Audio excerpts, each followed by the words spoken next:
रही है। ये आकाशवाणी का पोर्टल केंद्र है। 7:05 प्राप्त होंगे प्रादेशिक समाचार अंतरा में। रासायनिक हथियारों को खत्म करने पर समझौते पर सहमत। सीरियापुर रासायनिक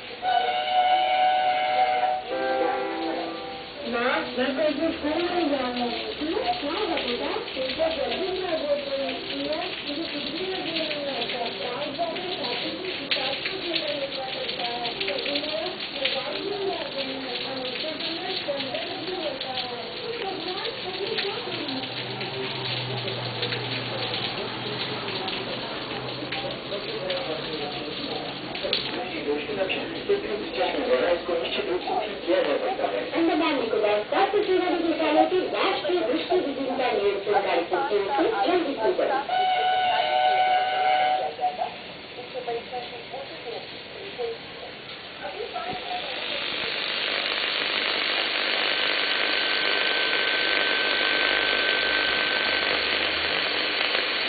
नमस्कार, आकाशवाणी पोर्ट ब्लेयर से प्रस्तुत है प्रादेशिक समाचार।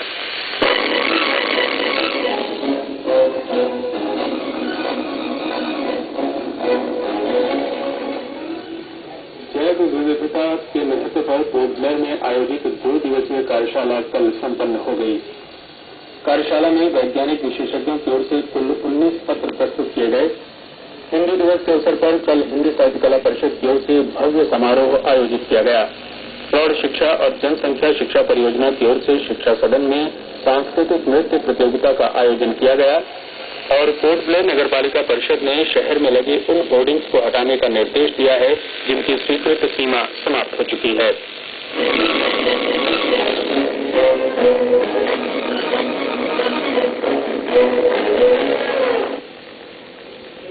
समाचारों के इस अंक में शमा हुसैन के साथ मैं संतोष कुमार सिंह।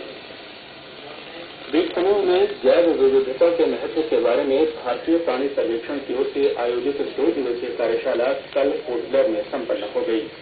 कल तकनीकी सत्र के दौरान जैव विविधता के विभिन्न पहलुओं से संबंधित 19 पत्र प्रस्तुत किए गए। समापन समारोह में द्वीप समूह के प्रधान मुख्य वनपाल माधव त्रिवेदी मुख्य अतिथि थे।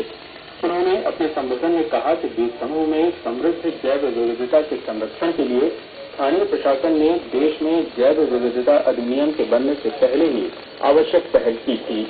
उन्होंने बताया कि वर्ष 1992 में अंतर्राष्ट्रीय जैव विविधता घोषणा पत्र पर भारत ने हस्ताक्षर किए, जिसके अंतर्गत प्राकृतिक संसाधनों का संरक्षण जरूरी है। इसको देखते हुए भारत सरकार ने जरूरी कानूनी प्रावधान किए। द्वीप समूह में संचालन समिति का गठन बहुत पहले ही हो चुका था। कार्यशाला के आयोजन के लिए भारतीय प्राणी सर्वेक्षण विभाग की सराहना करते हुए माधव त्रिवेदी ने कहा कि जैव विविधता के संरक्षण और स्थायी विकास के लिए विद्यार्थियों की भूमिका महत्वपूर्ण है। उन्होंने कहा कि उचित प्रबंधन और आयोजन से सुनामी और भूकंप जैसी प्राकृतिक आपदाओं से होने वाले नुकसान को कम किया जा सकता है। कार्यक्रम की अध्यक्षता भारतीय प्राणी सर्वेक्षण के निदेशक डॉक्टर वेंकटरमन ने की। उन्होंने अपने संबोधन में बताया कि इस समय विश्व में करीब 92,000 जीवों और 46,000 वनस्पति प्रजातियों का पता लगाया जा चुका है। इसमें से 8% अंडमान निकोबार क्षेत्र में है। इस मौके पर यूनेस्को की प्रतिनिधि सुश्री वेरोनिका अल्बूजा ने अपने संबोधन में कहा कि कार्यशाला के दौरान अनेक नए विषयों और मुद्दों की जानकारी मिली है। समारोह में मुख्य अतिथि ने सभी वक्ताओं और प्रतिभागियों को स्मृति चिन्ह भेंट किए। 2 दिवसीय कार्यशाला के दौरान ग्रेट निकोबार जैव मंडल और जैव विविधता पर आधारित 2 पुस्तकों और 5 पुस्तिकाओं का विमोचन भी हुआ। पूरे देश के साथ द्वीप समूह में हिंदी दिवस पूरे उत्साह के साथ मनाया गया। इस उपलक्ष्य में पिछले 1 पखवाड़े से कार्यक्रम आयोजित हो रहे थे। प्रशासन के राजभाषा विभाग की ओर से विभिन्न विभागों के कर्मचारियों के लिए अनेक प्रतियोगिताएं आयोजित की गई। हिंदी साहित्य कला परिषद पोर्ट ब्लेयर की ओर से भी हिंदी सप्ताह मनाया गया। इसके अंतर्गत साहित्यिक प्रतियोगिताओं के अलावा लोक नृत्य और गीत की प्रतियोगिताएं भी रखी गईं। कल समापन समारोह में प्रशासन की प्रधान शिक्षा सचिव श्रीमती रीना रे मुख्य अतिथि थी। उन्होंने विजेता प्रतिभागियों को पुरस्कार प्रदान किए।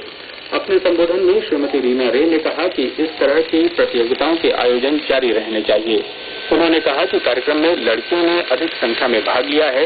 लड़कों को भी ऐसे कार्यक्रमों के लिए उत्साह दिखाना चाहिए। कार्यक्रम में परिषद के अध्यक्ष आरपी सिंह ने वर्ष के दौरान आयोजित होने वाले कार्यक्रमों के बारे में जानकारी दी। परिषद के साहित्य सचिव डॉक्टर व्यासमणि त्रिपाठी ने बताया कि इस बार हिंदी दिवस के उपलक्ष्य में पहली कक्षा से लेकर 12वीं कक्षा और महाविद्यालय स्तर के विद्यार्थियों के लिए प्रतियोगिताएं आयोजित की गईं।